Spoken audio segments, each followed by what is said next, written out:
का बताई भैया। यह भैवा हमार रहा, वह घर हमार रहा, वह सब कुछ रहा, वही माई बाप हमार रहे, सब कुछ रहे। लेकिन जब से हमारे भैया के ब्याह होएगा भैया मोरे, पता ना है वो औरत ओकरे कनवा में का वैसे फूंक दिहिस कि पहले राखी के 8 दिन पहले से हमार भैया हमका फोन करब शुरू कर देत रहा कि दीदी कब अबू, तू अबू कि हम अबे, काव लेबू, काव देबू। दुनिया का चर्चा हमार भाई करता।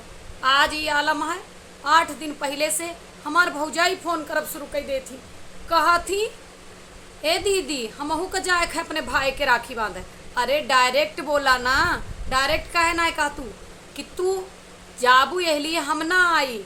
अरे तू अपने भाई का राखी बांधा, हम अपने भाई का राखी बांधा, हमार तो हर कौन कंपटीशन लाग है भाई। तू अपने नैहरे जा, हम अपने नैहरे आए।